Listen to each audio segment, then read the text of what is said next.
Nye. Si Zheng Xiaxia, tama ba? Nagtapos ng vocational school. Baka mali ang pinuntahan mo. Nandito kami sa pinakamagandang foreign company sa probinsya. Ang pinakamababang tinatanggap ay undergraduate. Manager, kahit na nagtapos ako sa vocational school. Pero sa panahon ng aking pag-aaral, palagi akong nasa unang lugar. Kaya kong magtiis at magsakripisyo. Malakas din ang kakayahan kong matuto. Sana mabigyan ninyo ako ng pagkakataon. Exat, magtiis. Ang kailangan namin dito ay trabahong gamit ang utak. Hindi pagbitbit ng mga bato. Ang pinag-aralan mo dito, hindi pa sapat para maging tagalinis. Kung talagang gusto mong pumasok sa kumpanya namin, lumiko ka sa kaliwa. Pumunta sa pabrika sa labas ng bayan. Kailangan nila ng mga nag-iikot ng tornilyo. Talaga bang kayang ipakita ng edukasyon ang lahat? Ang edukasyon ay isang hadlang. Kung hindi mo nga kayang lampasan ang hadlang na iyon, ano ang pag-uusapan natin tungkol sa kakayahan? Lumabas ka na, huwag sayangin ang oras ko. Bakit? Dahil ipinanganak ako sa probinsya. Hindi kayang suportahan ng pamilya ko ang pag-aaral ko sa mataas na paaralan. Kailangan ba akong mahamak ng ganito? Ayaw ko nito. Oh, bumalik na ang malaking tao mula sa lungsod. Sinasabi ko na nga, walang silbi ang sobrang pag-aaral ng mga babae. Sa huli, bumalik din siya na parang nahihiya. Tama lang na bumalik si Xiaxia. Malapit nang ikasal ang pinsan mo. Kailangan ng babae ng 200,000 yuan na dowry. Kailangan din ng bagong bahay. Hahaha, inihanda na ng lola mo ang lahat para sa'yo. Ang binatang siwang mula sa katabing na yon ay handang magbigay ng 8,000 yuan na dowry para sa'yo. Bukas, mag-empak ka na at magpakasal ka na. Si Wang Guanggun ay mahigit 40 na taon na. Para lang sa pagpapagawa ng bahay ng pinsan mo. Kailangan mo akong ipagbili. Xiaxia, talagang wala ng pera ang pamilya. Ang pinsan mo ay tanging supling ng ating pamilya. Hindi siya pwedeng maging binata. Isipin mo na lang na tumutulong ka sa pamilya. Tumulong sa pamilya. Ano ang nangyayari sa mga batang babae sa nayon na maaga nag-asawa? Hindi ba ninyo alam? Araw-araw, hindi natatapos na mga gawaing bukid. Kailangan pa silang ituring na mga makina ng panganganak. Hindi ako mag-aasawa. Sobra ka na. Sa bahay na ito, ako ang may kapangyarihan. Ikaw, isang luging kalakal. Ang makakuha ng 80,000 dote ay isang biyaya para sa iyo. Kung ako'y susuko, habang buhay na lang akong parang puti. Palaging pagsasamantalahan nila ako. Hindi pwede, kailangan kong makatakas. Kailangan kong mag-aral muli sa kolehiyo. Tanging kaalaman lang ang makapagliligtas sa akin.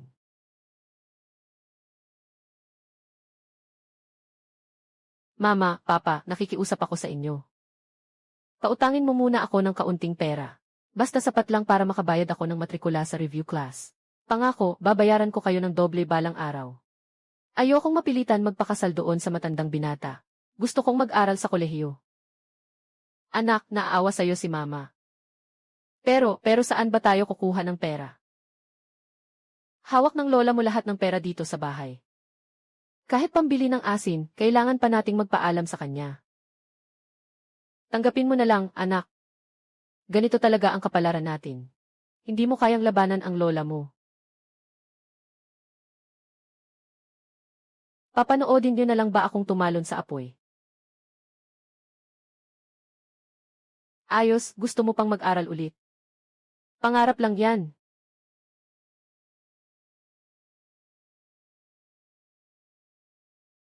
Ibalik mo sa akin yon, mahalaga yon sa buhay ko. Ilagay mo siya sa bodega. Bukas ng umaga. Diretso siyang itali at dalhin sa wang para magpakasal. Palayain mo ako. Labag ito sa batas. Tulong, Mom at Dad.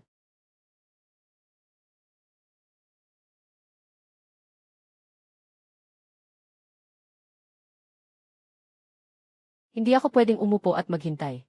Kailangan kong tumakas. Buwisit na bata, mangahas ka pang basagin ang bintana. Kung kikilos ka ulit, bukas, ipapakita ko sa'yo kung anong mangyayari. Manahimik ka lang dito. Bakit? Bakit ang kapalaran ko ay ginagapang ng mga ito? Hindi ako pwedeng umiyak. Walang mababago ang luha. Kailangan kong mabuhay. Kailangan kong makatakas sa lugar na ito na kumakain ng tao. Ate, lumabas ka na.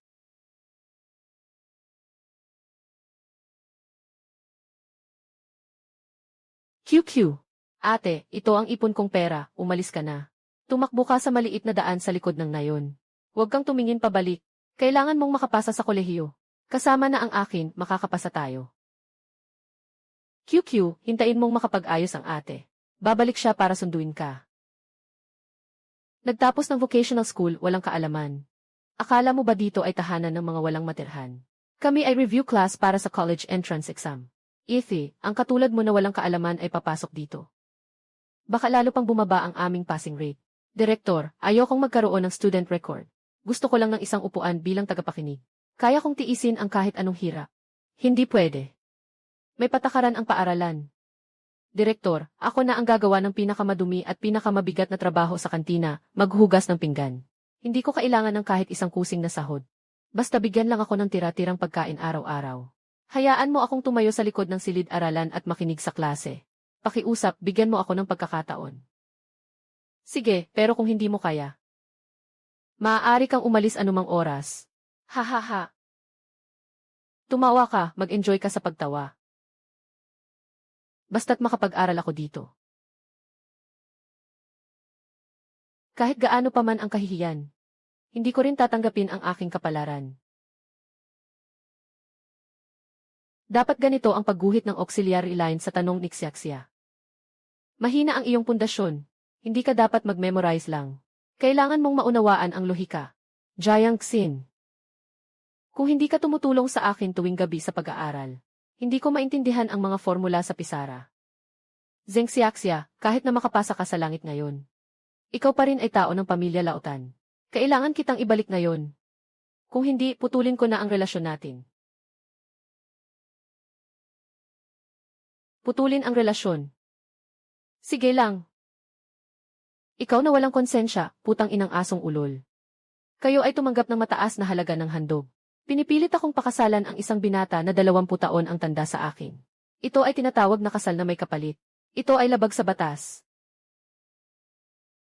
Kung sakaling may mangyari sa akin ngayon, agad akong tatawag ng pulis, para lahat kayo ay makulong.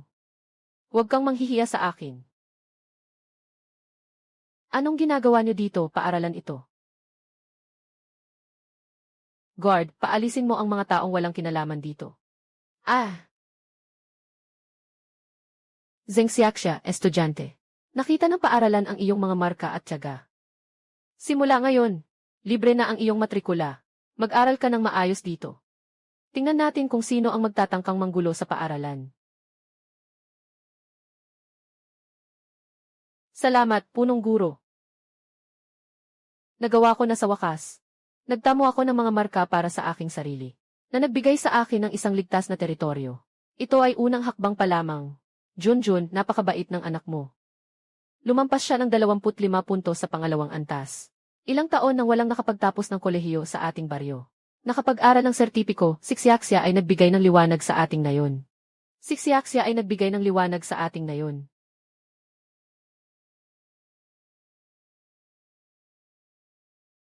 Ang anak kong babae ay estudyante na sa kolehiyo. Xiaxia, umunlad ka na. Masaya ako para sa'yo, anak. Ano kung nakapasa? Isa pa rin siyang dalaga.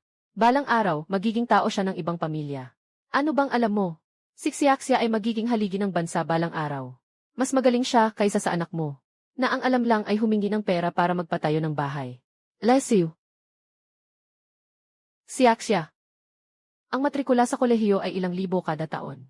Si QQ ay malapit nang mag-aral sa high school sa lungsod at ang matrikula. Kahit anong gawin namin sa bahay, hindi pa rin sapat. Baka pwede akong maghanap ng ilang ekstra na trabaho sa bayan. Sasakyan 0.50 katumbas equals 3, 50 kalahati 0.50. Sasakyan 0.50 3.50 mama at papa, huwag kayong mag-alala. Mama at papa, huwag kayong mag-alala. Ako na ang bahala sa mga bayarin sa paaralan. Anong magagawa ng isang babae? Matanda na ako. Maraming oportunidad sa syudad ng probinsya. Pwede akong magtrabaho.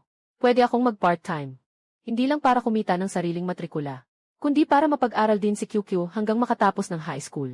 Hindi ko hahayaang maranasan ni QQ ang pinagdaanan ko noon. Mabigat man ang bundok ng kapalaran. Basta may natitira pa akong hininga. Maaari ko itong butasin. Lungsod ng probinsya. Narito na ako. Ang pangunahing bahagi ng modelong pang-ekonomiya na ito ay ang wastong pamamahagi ng mga yaman. Hindi ako makakatulog. Kailangan ko pang mamigay ng mga flyer mamaya. Kailangan ko ring maghugas ng mga plato sa restaurant mamaya. Kulang pa ng 1,000 yuan ang tuition ni QQ. May isang guro na nahimatay. Hindi ba't siya yung dalagang nagtatrabaho sa iba't ibang lugar araw-araw? Narinig ko na para kumita, hindi na siya kumakain. Hindi ako pwedeng mahimatay. Nahimatay ako. Ano ang gagawin ni QQ? Ano na ang mangyayari sa aking pangarap sa kolehiyo? Ikaw ay narito upang mag-apply bilang isang mataas na antas na tea artist. Ang mga bisita namin dito ay mga tao na mayayaman o may mataas na katayuan. Ang suot mo, at ang malakas mong accent mula sa probinsya, ay talagang hindi akma sa aming pamantayan. Ginoo, kahit na hindi ako marunong satsaa, mabilis akong matuto. Talagang kailangan ko ang trabahong ito. Ang kanyang sweldo ay makakasolusyon sa lahat ng aking problema. Pakiusap, bigyan mo ako ng pagkakataon. Talagang nakakatawa ito. Kahit ang mga kagamitan satsaa ay hindi mo pa natutunan. Nais mo pang maging mataas na antas na tsaa artist. Akala mo ba ito ay tsaa sa tapat ng inyong nayon? Isang buong katawan ng amoy ng asido. Huwag mong palayasin ang mga bisita. Tama na, huwag na nating sayangin ang oras. Umalis ka na, hindi kami tumatanggap ng mga promdi dito. Manager, ipapakita ko po sa inyo na kaya kong gawin ang trabahong ito. Tawanan niyo ako, sige lang, pagtawanan niyo ako. Ito lang ang tanging paraan ko para makaahon sa buhay.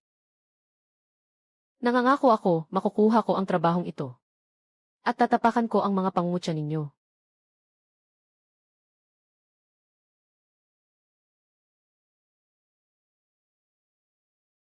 Kung hindi mo kayang tiisin kahit ganitong kaunting sakit, paano mo pa mababago ang kapalaran mo?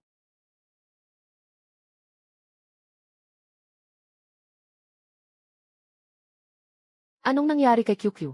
Ate, bilisan mong umuwi. Magpapakasal na si kuya. Ang hinihinging dot ng babae ay sobrang taas. Pinipilit ni Lola si Papa na ibenta ang tanging palaya natin para makalikom ng pera. Pumayag si Papa. Sabi nila, walang silbi ang mag-aral ng high school ang babae. Ayaw na nilang payagan akong mag-aral sa syudad.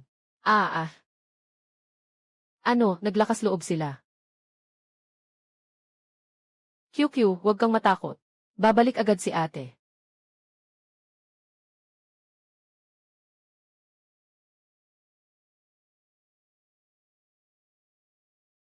Naglakas loob pa silang ibenta ang lupa namin. Ikaw talagang batang ito. Nagiging suwail ka na. Ang kasalang pinsan mo ay napakahalagang bagay. Ano namang masama sa pagbenta ng lupa? Aba, ilang araw ka lang sa syudad. Lumaki na agad ang ulo mo. Narinig ko na nga. Hindi ka naman daw talaga nag-aral ng maayos sa syudad. Araw-araw kang nagpupunta sa mga lugar na puro bisyo. Sino ba ang nakakaalam kung anong kalokohan ang ginagawa mo doon? Tama, ang suot mo pa ay parang napakakaiba. Siguradong may masama kang ginagawa. Ha, siyak siya. Totoo ba ang sinasabi ng tita mo? Ay, huwag kang lalakad sa maling landas, ha? Tatay, kahit ikaw ay hindi naniniwala sa akin. Nagtatrabaho ako ng 3 trabaho araw-araw sa lungsod. Pagod na ako. Para lang mapanatili ang pamilyang ito. At mapanatili ang pag-aaral ni QQ. Hindi lang kayo sumisipsip ng aking dugo. Kundi pinapahiran niyo pa ako ng dumi. Ganap ng sira ang pamilyang ito. Hindi ko na kayang magbigay ng anumang ilusyon sa kanila. Kailangan kong dalhin si Kiki. Ganap na umalis sa putikan na ito.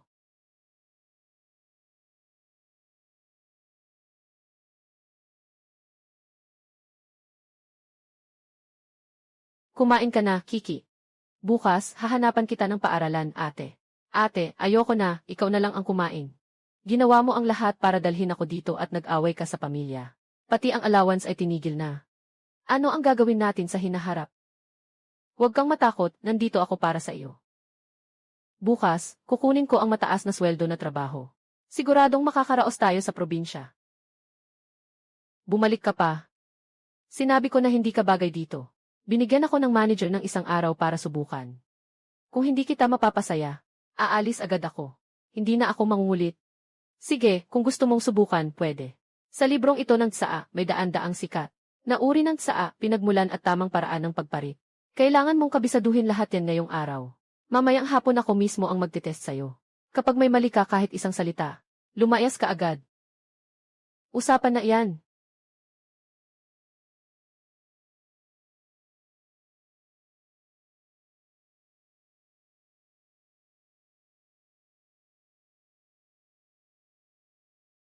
Pagkatapos, nako, halina kayo, tingnan ninyo ito. Itong suwail na apo. Sarili lang niya ang iniisip, kumakain ng masarap sa syudad. Walang pakialam sa buhay o kamatayan ng pinsan niya. Zeng Xiaxia, tingnan mo kung anong klaseng tao ang napasama ka. Mga gwardya, paalisin ang baliw na matandang babae na ito. Ikaw, umalis ka agad. Tanggal ka na. Gusto mong sirain ako. Hindi ganon kadali. Hindi ako susuko sa huling sandali. Tama na ang kaguluhan mo. Wala kang konsensya. Ang lakas ng loob mong sigawan ako. Hello, 110 ba ito? Magre-report ako sa pulis. Nandito ako sa Kinya Tea House. May nanggugulo dito. Sobrang naapektuhan ang negosyo. At pinaghihinala ang nangungutong at nananakot. Nangungutong at nananakot. Malaki ang halaga. Ikaw, naglakas loob kang ipapulis ang sarili mong lola. Walang kamag-anak sa harap ng batas. Subukan mong pumasok dito ulit. Sisiguraduhin kong sa kulungan ka magbabagong taon. Lumayas ka.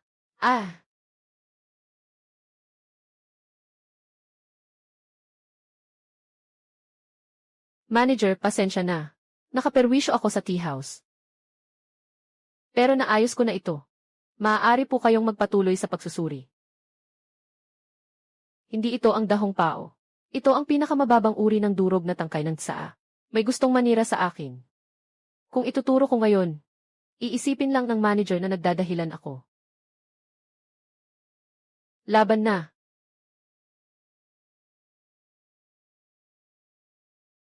Ang tsaa na ito ay gawa sa karaniwang pira-pirasong tsaa. Ngunit sa pamamagitan ng kumukulong tubig, patuloy pa rin itong naglalabas ng sariling bango. Ang mababang kalidad na tsaa ay nakapagbigay ng ganitong kayamanang lasa. Napakahusay ng pagkakaalam sa tamang init. Bata, ano ang iyong pananaw sa sining ng tsaa? Guro, sa tingin ko ang tsaa ay parang buhay. Ang mamahaling tsaa ay parang mga taong may mataas na pinagmulan. Ipinanganak para hangaan ng iba. At itong durog na tsaa ay parang tayo. Tayong mga ordinaryong tao mula sa ibaba. Bagamat isinilang sa putik, laging minamaliit. Pero basta't kayanin ang hirap ng kumukulong tubig, at hindi sumusuko. Kaya ring makagawa ng isang magandang tsaa. Ipinapakita ang sariling halaga. Hahaha, magandang patunay na kayang tiisin ang mainit na tubig. Manager, ang batang ito ay hindi lamang may matibay na pundasyon, kundi bihira rin ang kanyang katapatan. Isang talentong dapat paunlarin. Zeng Xiaxia, ikaw ay tinanggap ng walang kondisyon. Bukas ay opisyal ka ng papasok sa trabaho. Sweldo at komisyon. Salamat, manager. Salamat, guro. Nabayaran na ni ate ang tuition at tirahan ni QQ. Mag-aral ka ng maayos dito. Walang ibang isipin. Kailangan makapasa ka sa magandang unibersidad. Mag-aral. Ate, pagod ka na. Hindi kita bibigyan. Kailangan kong umasa sa sarili kong mga kamay. Inangat ko ang kapatid na babae sa liwanag. Sa wakas, tuluyan na akong nakawala, mula sa nakakapinsalang pamilya. Ngayon, ang kapaligiran sa akademya. Sobrang magulo. Napakaganda ng tsaa na ito. Tama ang init at oras na ginamit. Ano po ang pamamaraan na ito? Sobra naman po ang papuri ninyo. Ito ay tradisyonal na paraan ng pagbuhos ng Wui Rock Tea. Mahalaga ang mataas na pagbuhos. Upang maipakita ang aroma ng tsaa. Napansin ko po na medyo nakakunot ang inyong noo. Mukhang pagod si Ping. Kaya't sinadya niyang pahabain ang oras ng pag-upo sa ikalawang pagbubuhos. Para mas maging malasa ang tsaa. May epekto ito sa pagpapakalma. Hindi ka lang marunong sa tsaa. Alam mo rin ang mga sinasabi at kilos ng iba. Ano ang pangalan mo? Ako si Zeng Xiaxia. Ginoong Xiaxia. Ang iyong kasanayan sa tsaa at pananalita ay talagang kahanga-hanga. Narito ang aking business card. Kung magkakaroon ng pagkakataon, Sana ay matikman ko ulit ang iyong galing. Salamat, Ginoong Zhu. Doktor mula sa prestihiyosong paaralan. Ito ay isang antas na wala akong karapatang hangaan. Ngunit ngayon, nagagawa kong makipag-usap sa kanya ng pantay. Parang talagang nagsimula ng umikot ang gulong ng tadhana. Pagkatapos, Noong. Ginoong Zhou, paano ka nandito? Ayan, Gil. Siya. Ang mga bulaklak na ito ay inihanda ko para sa iyo. Sana magustuhan mo. Salamat, Ginoong Zhou. Napakaganda. Gusto kong makipag-usap sa iyo tungkol sa tsaa. Tungkol sa buhay. Tungkol sa hinaharap. Siya. Napansin ko na hindi ka lang may natatanging pananaw sa sining ng tsaa. Mas lalo pang ipakita sa buhay ang bihirang kapanatagan at karunungan. Gusto ko lang talaga ng tsaa. Ang papuri ni Ginoong Zhou ay labis akong nagulat. Nais kong mas makilala ka pa, at ibahagi sa iyo ang aking mundo. Bagaman ako ay nasa akademya, masabi ka kong makipag-ugnayan ng totoo. At ikaw ang nagbigay sa akin ng ganitong katotohanan. Ako ay isang tsaa na dalubhasa. Kung ikukumpara sa isang iskolar na katulad mo, talagang hindi ako karapat-dapat. Hindi ako kasing galing. May kanya-kanyang halaga ang bawat isa. Pinahahalagahan ko ang iyong talento at pagmamahal sa buhay. Ito ang pinakamahalaga. Gusto mo bang makisama sa akin sa pagtuklas ng mundong ito? Gusto ko. Bro, narinig ko na ang tungkol sa iyong papel tungkol sa quantum. Naipasok ito sa DC, ang galing. Nakaplanong pumunta ako sa Ivy League next month para mag-aral. Pagkatapos, magkikita tayo sa Boston. Sige, titingnan natin ang oras. Saan nagtatrabaho si ate? Nag-aaral din ba siya ng woodworking? Saang sikat na paaralan siya nagtapos? Ako, hindi ako nag-aral sa sikat na paaralan. Ngayon, nagtatrabaho ako bilang tea artist sa tea house. Haha, ganun pala. Tea artist pala. Ayos lang, nakakatulong sa pag-unlad ng sarili. Saan na nga ba tayo nag-usap? Hahaha. Yung merger na nangyari sa Wall Street kamakailan. Hahaha. Yung mundo na pinag-uusapan nila. Hindi natin maabot ang mga antas nila. Si Zuxiang ay palaging nagproprotect sa akin. Pero ayaw kong maging kasama niya magpakailanman. Bilang isang kasamang palaging nakangiti. Ang ganitong likas na kababaan ng loob ay hindi matatakpan ng pagpapalit ng damit. Siya, huwag mong isiping masyado ang kanilang sinabi ngayon. Ang gusto ko ay ikaw bilang tao. Wala itong kinalaman sa iyong edukasyon o trabaho. Zhou, salamat sa iyo. Ngunit hindi ko maaring lokohin ang sarili ko. May isang hindi nakikitang agwat sa pagitan natin. Anong agwat? Basta tayo'y nagmamahalan.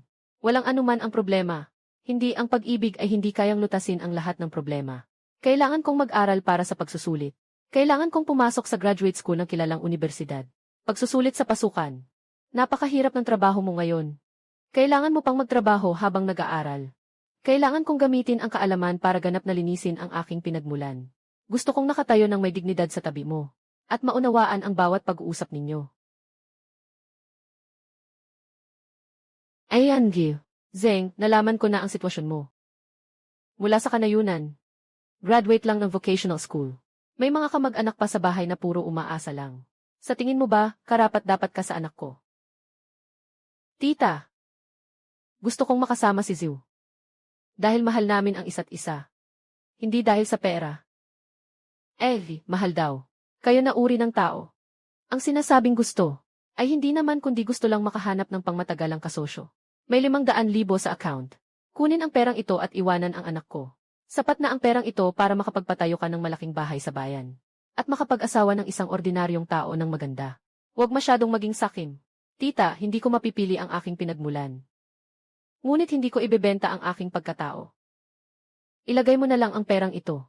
200-300-8 tungkol sa akin at kay Zuxiang. Tungkol sa akin at kay Zuxiang. Maliban kung siya mismo ang magsabi sa akin na makipaghiwalay. Kung hindi ako aalis. Hindi marunong tumanggap.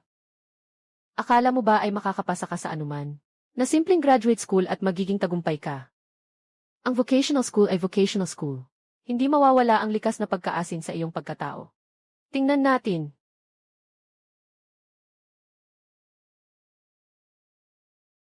Napakaganda ng negosyo ni Xiaxia kamakailan. Maraming malalaking kliyente ang humihiling na ikaw ang maglingkod. Simula bukas, dinagdagan ng 4 na oras ang iyong shift araw-araw. Bawal mag-leave tuwing weekend. Manager, hindi pwede. Malapit na akong mag-exam para sa graduate school. Kulangan na nga ako sa oras para mag-review. Dagdagan pa ng 4 na oras.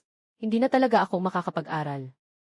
Siyak-siya, dapat matutong magpasalamat ang isang tao. Ako ang nagbigay sa iyo ng espesyal na pagkakataon. Ngayon, ikaw na ang mukha ng tea house. Gusto mo bang umalis? Kung hindi ka sumasang-ayon, walang kahit isang sentimo ng komisyon ang makukuha mo ngayong buwan. Mock exam para sa graduate school. Mock exam. Bakit ang hirap nito? Sa araw, kailangan kong harapin ang mga mahirap na customer.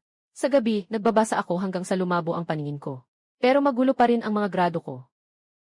Ang pang-insulto ni Nanay Zhu. Ang pagsasamantala ng manager. Talaga bang makakapasa ako? Ano ba talaga ang ipinaglalaban ko? Huli. Nabaliw ka ba? Alam mo ba kung magkano ang kinikita mo bawat buwan ngayon? Para sa isang walang kasiguraduhang pangarap sa pagsusulit, kailangan mong isuko ang ganitong magandang trabaho. Salamat, Ginoong Manager, sa pagbibigay sa akin ng pagkakataon. Ngunit alam ko kung ano ang gusto ko. Kung hindi ako magsisikap ngayon, magsisisi ako sa buong buhay ko. Umalis ka, kapag umalis ka, huwag mo nang asahang makakabalik ka pa.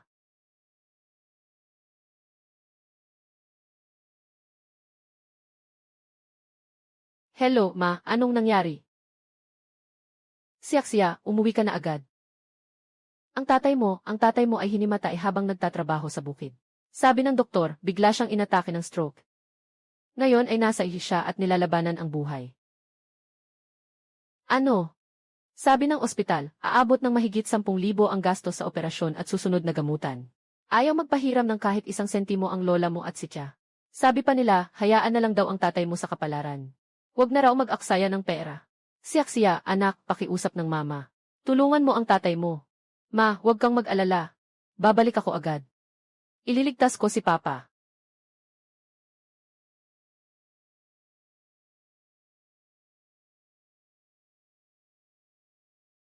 Bakit ngayon pa talaga? Kulang na lang ng kalahating buwan. Matagal na akong naghahanda. Nagdusa ako ng maraming gabi. Pero siya ang tatay ko. Pangarap at pamilya. Bakit mo ako ginaganyan, Diyos? Uy, bumalik na ang estudyante. Ang sakit ng tatay mo ay parang walang katapusang butas. Sinasabi ko sa inyo, mas mabuting sumuko na kayo. Huwag niyong dalhin ang buong pamilya sa kapahamakan. Anyway, tama nga. Saan naman kukuha ng pera para sa kanyang gamutan? Kung may pera, mas mabuti pang itabi na lang para sa anak ng pinsan mo na lalaki.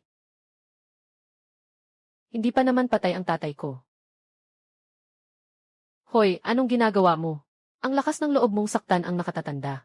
Sinasabi ko sa inyo. Noong ginawa ang kalsada, inagaw ang 2 ektarya ng lupa namin. Kinurakot ninyong lahat ang kabayaran. Ngayon, kung hindi ninyo ilalabas, ang perang yon para iligtas ang tatay ko. Agad ko kayong isasampa ng kaso sa korte. Walang takot ang walang sapin sa paa sa nakasapatos. Kahit na, sabay-sabay tayong mamatay. Ikaw, siraulong bata. Nanay, huwag ka nang umiyak. Nalaman ko na ang reimbursement rate ng Rural Health Insurance. Yung natitirang pera, ako na ang bahala. Kailangan talagang gawin ang operasyon ni tatay. Ngayon ang huling pagsusulit sa pambansang pagpasok. Formal na natapos ang pagsusulit sa propesyonal na kurso. Tapos na, matagal akong naghanda para dito. Nagdusa ako ng labis. Sa huli, hindi ko pa rin naabot ang silid ng pagsusulit. Nailigtas ang buhay ni Dad. Ngunit ang aking pangarap ay naglaho. Siyak-siya, patawad, Dad. Kung hindi dahil sa mahina ang katawan ni Dad. Nakapasa ka na sa graduate school ngayon. Dati, palaging nakikinig si Dad sa lola mo. Naging mahirap para sa iyo. Nalilito si Dad. Siyak-siya. Simula ngayon, ikaw na ang masusunod sa pamilya natin. Hindi na makikinig si Mom sa mga sinasabi ng lola mo. Basta't ang importante, ligtas tayong lahat. Masigit pa ito sa kahit ano.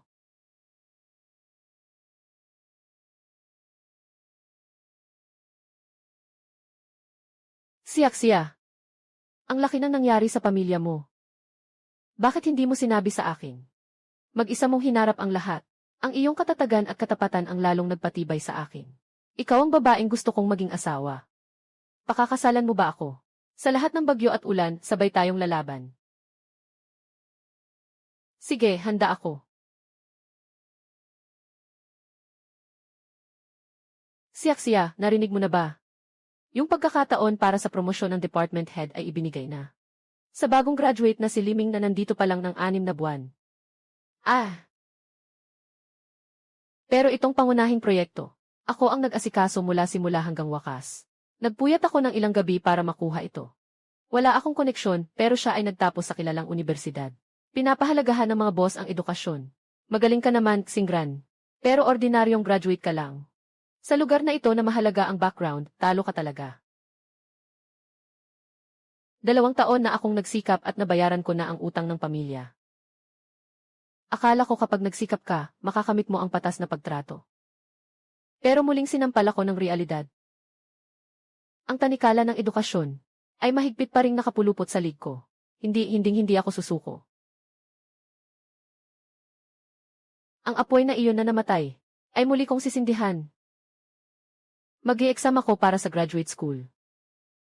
Jise, maganda ang naging paunang pananaliksik para sa merger na ito. Ngunit ang pagsusuri sa proyektong ito ay may kinalaman sa mga pangunahing kliyente. Para sa kaligtasan, ang mga susunod na pagpapatupad at ulat ay ipapasa na kay Liming. Ako ang namahala sa proyektong ito mula sa pagsisimula hanggang sa pagsusuri ng datos. Ako lang ang nag-asikaso nito. Si Liming ay nandito pa lamang ng 6 na buwan. Wala siyang kaalaman sa mga pangunahing pangangailangan ng kliyente. Zeng Xiaxia, mag-ingat ka sa iyong ugali. Si Liming ay isang graduate ng kilalang unibersidad sa abroad. Ang kanyang educational background ay nagbibigay ng mas malaking tiwala sa mga kliyente. Ikaw, ordinaryong graduate lang. Ano ang ipanglalaban mo sa mga malalaking boss pagdating sa propesyon? Ito ang desisyon ng kumpanya. Sumunod ka na lang. Ate Xiaxia, huwag kang mag-alala. Isusulat ko ang pangalan mo sa listahan ng mga tumulong. Salamat sa pagod mo. Naiintindihan ko. Edukasyon na naman. Kahit gaano ako magsikap, kahit gaano ako kagaling. Sa trabahong ito, wala akong diploma mula sa kilalang paaralan. Kaya't palagi akong magiging isang mababang manggagawa na madaling mapalitan. Hindi ako kontento.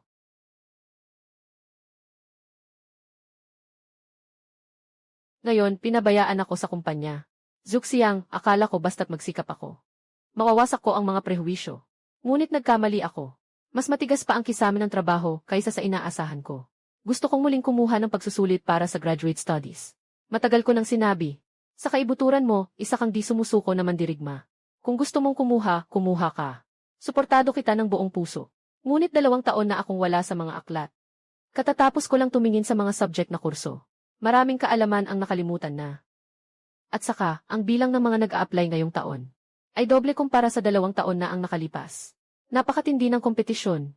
Ngayon, ang aking lakas at memorya ay kaya pa bang makipagsabayan sa mga fresh graduates? Siya, mas marami kang karanasan sa buhay kaysa sa kanila. At ang tapang na sumugal. Ito na ang huli mong pagkakataon na baguhin ang iyong kapalaran. Huwag mong hayaang magkaroon ka ng pagsisisi. Tama ka. Dahil wala nang atrasan. Kaya't dito sa malupit na pagsubok, lalaban ako para makahanap ng daan. Sa buhay. Zeng Xiaoxia. Ang ulat ng pagsusuri sa industriya na ito ay kailangan para sa pulong bukas ng umaga. Mag-overtime ka ngayong gabi. Paalisin mo siya. Boss, 11:00 na ng gabi ngayon. Napakalaki ng dami ng datos sa ulat na ito. Hindi ito matatapos ngayong gabi. At ito ay talagang trabaho ni Liming. Wala nang oras si Liming para ihanda ang proposal para sa kliyente bukas. Napapansin ko na lagi kang umaalis ng eksakto sa oras kamakailan. Hindi ka na ba nakatutok sa trabaho mo? Hindi nagpapasweldo ang kumpanya sa mga walang ginagawa. Kung hindi mo kaya, maraming gustong pumalit sa'yo. Sige, ako na ang gagawa. Alaynan, napansin niya na nag-aaral ako para sa exam. Sinasadya nilang gamitin ang mga walang katuturang overtime na mga gawain para ubusin ang aking lakas. Hindi ko maaring magalit sa oras na ito. Kailangan ko pa ang sahod na ito para sa aking kabuhayan. Kailangan mong magtiis, Zeng Xiaxia. Kailangan mong makayanan ito. Ayon sa ulat sa pananalapi ng unang quarter, bumaba ang aming profit margin ng 50%. Zeng Xiaxia, anong kalokohan ang sinasabi mo? Tumaas na nga ang kita ng 5%. Kahit ang ganitong batayang datos, mali mo pang naipahayag. Talaga bang hindi ka naglalaan ng atensyon sa trabaho? Mga leader, Kamakailan, napakababa ng performance ni Zheng Xiaxia. Paulit-ulit na nagkakamali. Inirerekomenda kong muling suriin ng EUC. Suriin ang kanyang kakayahan sa trabaho. Kung kinakailangan, maaari siyang tanggalin. Silid. Zheng Xiaxia ang pulong kahapon. Pinahiya mo ang buong departamento. Nagpasya ang kumpanya na bawasan ang iyong sahod at ilipat ka. Pumunta ka sa logistics department para mag-asikaso ng bodega. Ito rin ay para sa iyong ikabubuti. Bigyan ka ng oras para magmuni-muni. Hindi na kailangan. Ito ang aking liham ng pagbibitiw. Nang walang trabaho. Sigurado ka na ba? Yeswe, sa edad mo at sa iyong bachelor's degree. Mahirap nang makahanap ng ganitong mataas na sahod. Huwag kang mag-alala. Ako si Zheng Xiaxia, hindi ako kulang sa lakas ng loob na magsimula muli. Ayoko na sa sira-sirang kisam na to. Zheng Xiaxia. Ang unang natapos mong paaralan ay vocational lang pala. Dito ay isa ito sa mga pinakamagagaling na universidad sa buong bansa. Sa tingin mo ba, kaya mong sabayan? Ang bilis ng aming pananaliksik. Guro. Kahit mababa ang aking pinagmulan, ngunit natapos ko ang aking bachelor's degree sa pamamagitan ng self-study. At mayroon akong 2 taong karanasan sa industriya. Sa nangungunang kumpanya. Naniniwala ako sa aking kakayahan sa pag-aaral at praktikal na kakayahan. Yesi, karanasan sa praktika. Sige, magtatanong ako sa iyo. Tungkol sa pinakabagong macroeconomic model. Ano ang boundary condition ng nonlinear dynamic system? Sa matinding sitwasyon ng merkado. Ano ang masasabi mo? Bakit hindi ka makasagot? Ang pundasyon ng vocational school ay ang pundasyon ng vocational school. Nakapasa ka sa pagsusulit sa pamamagitan ng pag-memorize. Ngunit sa harap ng tunay na akademikong pagsisiyasat, lumabas ang totoong kulay mo. Sinasadya niyang pinapahirapan ako. Gusto mo akong ipahiya at tanggalin sa laban. Kung maguguluhan ako, lahat ng pagod at sakripisyo ko sa mga nakaraang taon ay mawawalan ng halaga. Kalma, Zheng Xiaxia. Siguradong makakahanap ka ng paraan.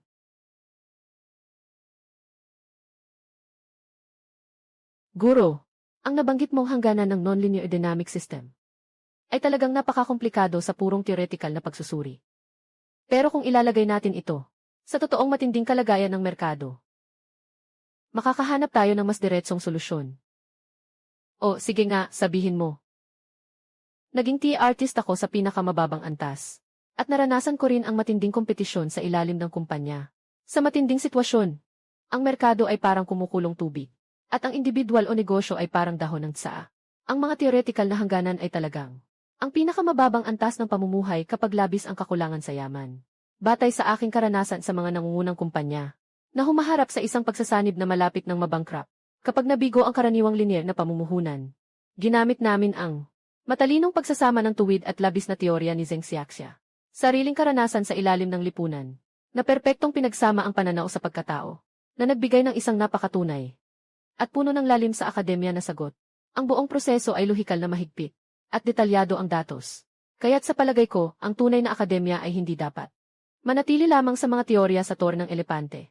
Dapat mas kaya nitong ipaliwanag at lutasin ang mga totoong problema sa putikan. Magaling ang paliwanag na iyan. Ang mga totoong problema sa putikan. Kami na nasa akademya. Pinaka-iniiwasan namin ang mataas ang tingin pero mababa ang gawa at ang pagkiling dahil sa pinagmulan. Ang sagot ng estudyanteng ito, hindi lang matibay ang teorya. Ang mas bihira ay ang pagkakaroon ng napakalakas na kakayahan sa pag-unawa sa realidad. Iyan mismo ang pinakakulang na katangian ngayon sa grupo natin sa larangan ng agham. Ginoong Zhang, si Zheng Xiaxia. Ginoong Zhang, binigyan kita ng pinakamataas na marka. Ginoong Zhang, kung gusto mo. Guro Zhang, sana ay makapasok ka sa aking research group. Bilang aking direktang estudyante. Salamat, Guro. Nais ko ito. Nagawa ko ang 7. Sa wakas, ginamit ko ang aking kakayahan upang durugin ang 7. Ang label na tinatawag na pinagmulan. Dumating na ang aking makulay na sandali. Xiaxia, may mga maling akala ang nanay noon tungkol sa iyo. Hindi ka lang maganda, anak. Masipag ka pa. Nakapasok ka pa bilang estudyante ni Zhang Taido. Tunay kang ipinagmamalaki ng pamilya Zhu natin. Sa hinaharap, mabuting pakisamahan mo si Zuxiang. Kung may kailangan ka, sabihin mo lang kay mama. Salamat po, tita. Sisikapin namin ni Zhu. Tinatawag pa rin siyang tita. Dapat nang ibalik sa 7. Salamat, nanay.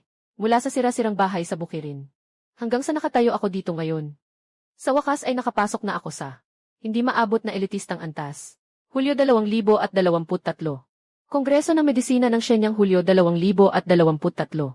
Kasaganaan ng material at espiritual. Pinaparamdam sa akin na lahat ng pinagdaraanan kong hirap noon ay nagbunga.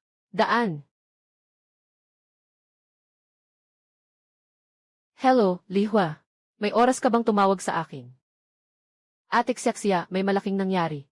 Ang kapatid mong si QQ ay mag-aabandon ng pag-aaral. Ano nang sinasabi mo? Mag-aabandon ng pag-aaral. Hindi ba't nag-aaral siya sa isang prestihiyosong universidad? Na-brainwash siya ng isang tambay sa labas. Yung lalaking yun ay nagpapanggap na mayaman. Nanakawan niya si QQ ng pera. Ngayon, si QQ ay nag-aasikaso ng pagpapaalis sa paaralan. Sinasabi na dadalhin siya pabalik sa kanilang bayan para magtanan at magpakasal. Kakalabas ko lang sa istasyon ng tren at nakita ko sila. Ano man ang sabihin ko, ayaw makinig ni QQ. Magtatanan at magpakasal. Hindi, halos mamatay ako para lang maipagkatiwala siya. Sa nakakatakot na buhay sa bukirin. Hindi ko maaring hayaan na makita siyang bumalik sa kadiliman dahil sa isang walang kwentang lalaki. QQ, nalilito ka.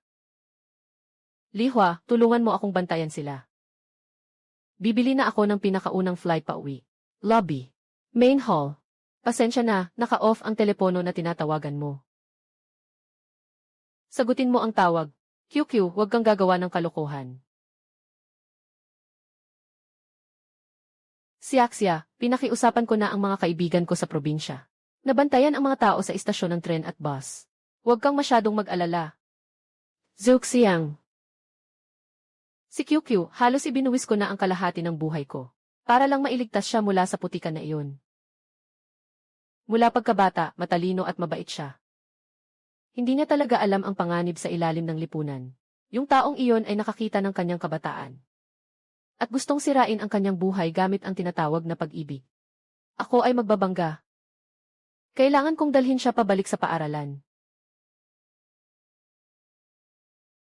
Lupa.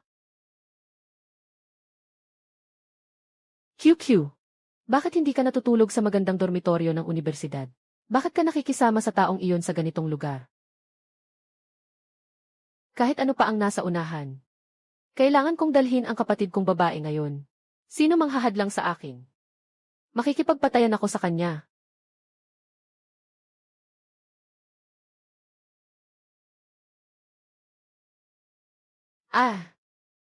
Zeng QQ, sumama ka agad sa akin pabalik sa eskwela. Ate, anong ginagawa mo? Nag-file na ako ng leave of absence.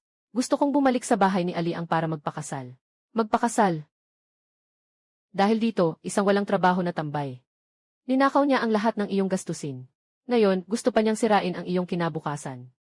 Ay, matandang babae. Anong klase kang makipag-usap? Totoong pag-ibig kami ni QQ. Ikaw na nag-aral lang ng mga libro, ano ang alam mo tungkol sa pag-ibig? Huwag kang makialam dito. Ate, naiinggit ka lang sa akin. Dati, isa ka lang estudyanteng pangkolehiyo. Umakyat ka lang dahil sa iyong kapal ng mukha. Wala kang kaalam-alam sa pakiramdam ng mahalin. Sabi ni Akyang, susuportahan niya ako habang buhay. Anong silbi ng maraming libro para sa mga babae? Sa huli, mag-aasawa rin naman sila. Anong sinabi mo? Pinagsisikapan kong makapag-aral ka. Gamitin mo pa ang ganitong mga salita para saktan ako. Mom, Dad, kausapin niyo si QQ. Ito si Xiaxia. Si QQ ay matanda na rin. Ang babae, kapag nasa tamang edad na, dapat mag-asawa. Kung halos luto na ang kanin, hayaan mo na lang siya. O, pabayaan na lang natin siya. Hahaha, narinig mo ba? Pati si Aling ay sumang-ayon na hahaha. Mga pare, palayasin na ang babaeng ito. Huwag niyo kaming harangin, mahuhuli kami sa tren.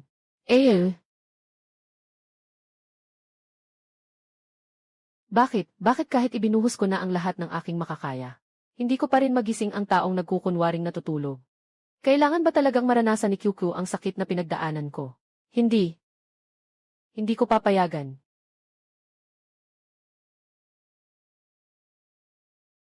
Elma, Zeng, ang kapatid mo ay 18 taong gulang na. Siya ay may ganap na kakayahang legal. At siya mismo ang nagsabi sa amin. Sumama siya sa lalaki ng kusa. Hindi siya pinilit.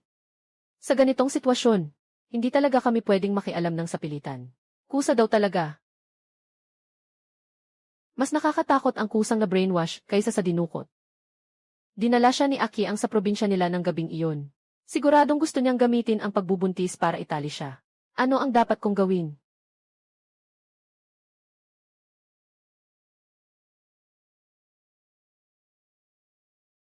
Hoy, guro. Siaksya, nasaan ka ngayon?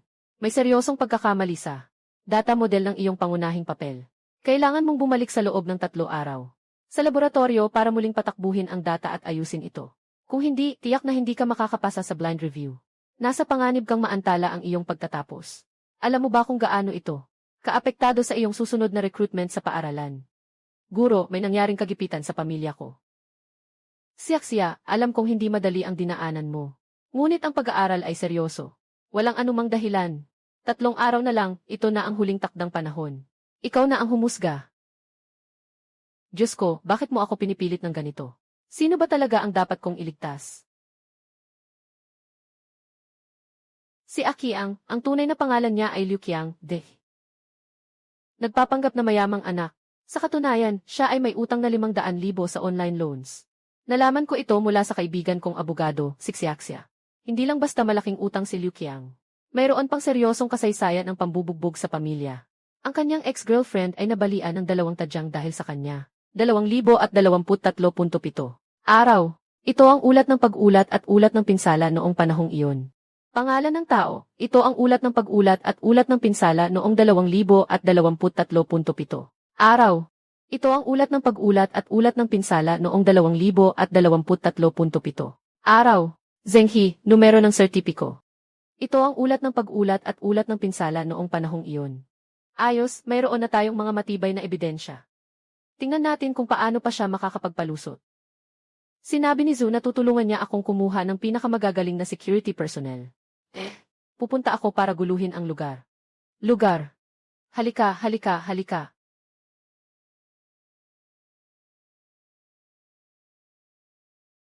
Templo. Bakit ka na namang bumalik, baliw na babae? Palayasin mo siya.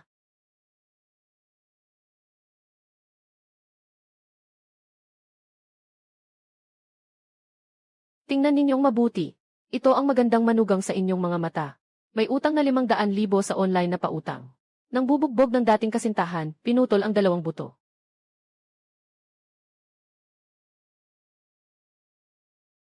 Ay Qiang, totoo ba ito?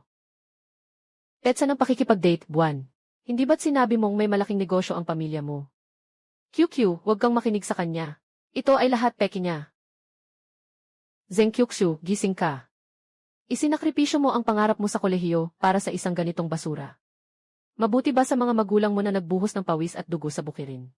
Mabuti ba sa akin na pinagsikapan kitang may taguyod? Tingnan mo ang mga ebidensyang ito. Kung pakakasalan mo siya ngayon, bukas, ikaw na may nabaling tadyang ang nakahiga sa ospital. Aha!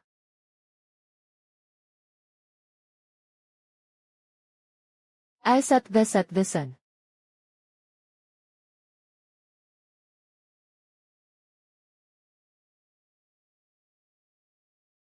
Sa wakas, nahabol ang 7. Siaksya, hindi lang magaling ang iyong kakayahang akademiko. Ang tibay mo na hindi natitinag sa harap ng panganib. Talagang bihira. Walang problema sa iyong papel. Maghanda ka na para sa campus recruitment ngayong graduation season. Naniniwala ako sa iyo. Salamat, mentor. Recruitment. Susunod, Zheng Xiaxia. Magandang araw po sa inyong lahat, mga tagasuri. Ako si Tan Xiaxia. Ang nakaupo sa posisyon ng pangunahing tagasuri ay ang EC Supervisor. Siya mismo ang EC noon sa probinsya. Nahiyang-hiya siyang ininsulto sa harap ng lahat dahil lang sa diploma niya sa vocational school. At itinapon pa ang kanyang resume sa basurahan. Talagang nakakagulat si Zheng Xiaxia. Noon, kahit sa dayuhang kumpanya, hindi siya karapat-dapat kahit sa linya ng produksyon. Pero ngayon, naging apprentice pa ni Zhang Taidaw. Pero kahit lagyan mo ng balahibo ng paboreal ang uwak, hindi siya magiging isang phoenix. Ang mga bayani ay hindi tinatanong ang pinagmulan. Nandito ako sa upuan na ito, dahil sa aking tunay na mga akademikong tagumpay at karanasan sa trabaho. Hindi dahil sa anumang balahibo. Yesi, kung sa tingin mo ay napakakapangyarihan mo, bakit hindi natin baguhin ang mga patakaran sa interview? Ang kumpanya ay kasalukuyang tumitingin sa isang napakakomplikadong multinational na merger at acquisition. Bibigyan kita ng 3 araw para gumawa ng kumpletong ulat sa pagsusuri ng industriya ng merger at acquisition. Kung hindi mo magagawa, agad kang tatanggalin. Hindi ito ayon sa alituntunin. Yung kasong iyon ay kailangan pang gawin ng mga profesional na investment bank ng kalahating buwan. Paano mo matatapos ito sa loob ng 3 araw? Ako ang punong tagasuri. Ako ang may kapangyarihan. Zheng Xiaxia, handa ka bang tanggapin ito? Kung hindi, mas mabuting umalis ka na. Sige, tatanggapin ko. Pagkatapos ng 3 araw, dadalhin ko ang ulat at narito ako sa oras. Sana ay mamonitor ito sa oras. Huwag ka nang maghanap ng ibang dahilan. Gusto mong gamitin ang imposibleng misyon na ito para pilitin akong sumuko, managinip ka. Noong araw, itinapon mo ang resume ko sa basurahan. Ngayon, ibabagsak ko ang ulat na ito ng buong lakas sa harap mo. Silid! Uy, hindi ba ito yung taong pinabayaan noon? Siya ba ang espesyal na inaalaga ang kapitbahay na Miss Lin? Hahaha, 3 araw lang para sa isang transnational na pagsasanib ng kumpanya. Akala mo ba isa kang Diyos?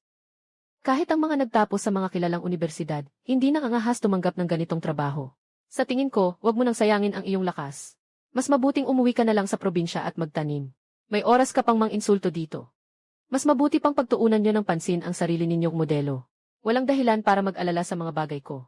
Enye. 70200574. Anong nangyari? Dapat ay mayroon ang kandidato ng access sa mga pangunahing datos. Pinuputol ang lahat ng access ni Zheng Xiaxia sa internal na datos. Mukhang wala siyang suporta mula sa datos. Paano ko gagawin ang ulat na iyon? Talagang gumagawa ang departamento ng ganitong maduming paraan sa likod ng lahat. Walang internal na datos. Ang modelong ito ng pagsasanib ay parang walang pundasyon. Hindi talaga ito magagamit. Talaga bang matatalo ako dito? Hindi, walang internal na datos. Maghahanap na lang ako ng pampublikong financial report ng industriya. Pumunta ka sa pag-check ng mga banyagang open source database. Basta't hindi bumagsak ang isip. Mas marami ang paraan kaysa sa mga hirap. Asheng, wag mong isugal ang buhay mo. 3 araw at 3 gabi kang walang tulog. Hey, may dugo ka na. Huwag maingay, malapit na itong matapos. Umabot na sa hangganan ang katawan mo. Parang sinaksak ng karayom ang utak ko. Pero hindi ako pwedeng huminto. Dapat hindi ako huminto. Ito na ang huling laban ko para makatawid sa ibang antas. Kahit na bumagsak, dapat bumagsak ako sa daan ng pagsulong. Hoy, ma, anong nangyari? Siya, may malaking nangyari sa bahay. Nagkaroon ng stroke ang lola mo. At nakahiga na sa kama. Nasaan ang tiyahin at pinsan mo? Hindi ba't sila ang palaging umaangkin sa pera ng lola mo? Huwag mo nang pag-usapan, yung tiyahin mo walang awa. Pagkakita sa lola mo na nakahiga na, agad niyang dinala ang lola mo gamit ang kariton. Sa harap ng lumang bahay natin. Iniwan lang at tumakbo. Yung pinsan mong lalaki ni hindi man lang sinasagot ang tawag. 8-9. Yung tiyahin mo, ikinakalat pa sa buong baryo. Nakumita ka raw ng malaking pera sa lungsod. Yung gasto sa gamot at pag-aalaga. Dapat daw tayo ang magbayad lahat. Walang hiya. Sobrang nakakagalit talaga. Nasa mababa na ang kalusugan ng tatay ni Xiaxia. Paano na ito? Hinahabol pa rin sila sa hospital para sa bayad. Narinig ko lang kanina sa koridor habang naglalakad si Nian Jian. Yung lola ni Zheng Xiaxia na paralisado. Iniwan na siya sa mga magulang niya. Ngayon ay pinipilit siyang kunin ang pera gamit ang moral na pananakot. Sigurado akong siya ngayon ay labis na naguguluhan. Hindi niya kayang tapusin ang ulat na iyon. Hahaha, talagang tinutulungan ako ng langit. Mababang antas ay mababang antas. Palaging may mga putik na hindi matanggal na humahadlang. Sige, ipaalam sa lahat. Magsisimula ang huling depensa sa kalahating oras. Gusto kong makita siyang bumagsak at umatras. Zheng Xiaxia, hindi ka pwedeng bumagsak. Hello, si Attorney Zhang ba ito? Ako si Zheng Xiaxia. Gusto kong ipasa sa iyo ang kaso sa aking bayan. Tungkol sa pag-abandonong matatanda at extortion. Ipapadala ko agad ang mga ebidensya sa iyo. Hindi ito ayusin ng pribado. Diretso sa proseso ng batas. Mga gulo ng orihinal na pamilya. Huwag mo akong hadlangan sa aking pag-usad. Kaya, sa kabuuan. Bagaman hindi ko makuha ang mga panloob na datos ng kumpanya. Ngunit nagawa kong mangolekta mula sa labas ng 12. Mga open source na database at nag-cross-reference upang makabuo ng isang bagong modelo ng pagsusuri ng panganib. Ang modelong ito ay hindi lamang pumuno sa kakulangan ng mga panloob na datos, kahit na nauna ng mahulaan ang target. Ang nakatagong panganib ng utang ng kumpanya, Zeng Xiaji, Zeng Zenggo, o Zeng Xiago. Pahiyang, wala namang otoridad ang mga datos na ito. Zeng Xiaxia, ikaw na isang taong galing sa vocational school. Ano ang alam mo tungkol sa tunay na multinational mergers and acquisitions? Ito ay puro usapan lamang sa papel. Nagsasayang ka ng oras ng lahat. Inaanunsyo kung hindi pumasa ang iyong depensa. Sino ang nagsabing hindi pumasa ang kanyang depensa? Hindi pumasa. Hindi pumasa. Bakit ka nandito? Masyadong mahirap ang pinagmulan ng kandidatong ito. At hindi malinaw ang pinagmulan ng datos sa ulat. Tinuturuan ko siya ngayon.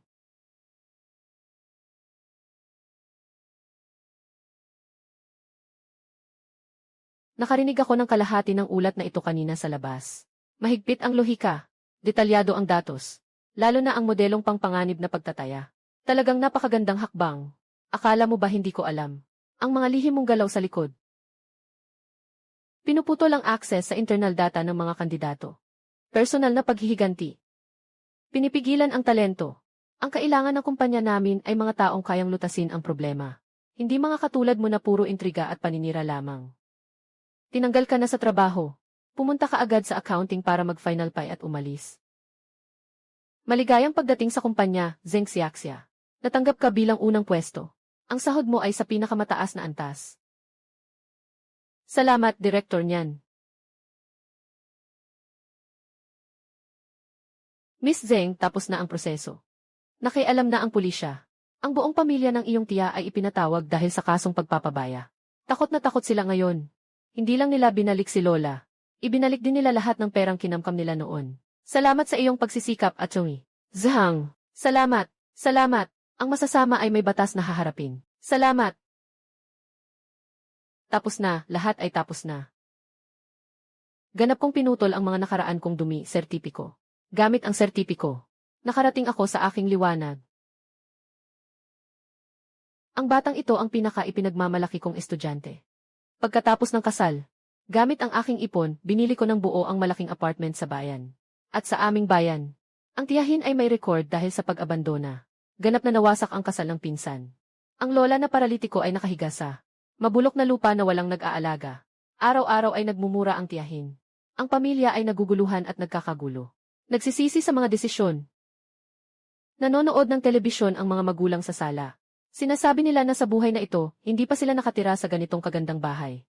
Sa wakas ay nayalis ko sila mula sa lugar na puno ng prejudice at pang-aapi. Tumingin pabalik sa daan na aking tinaha, mula sa batang nakatalisa.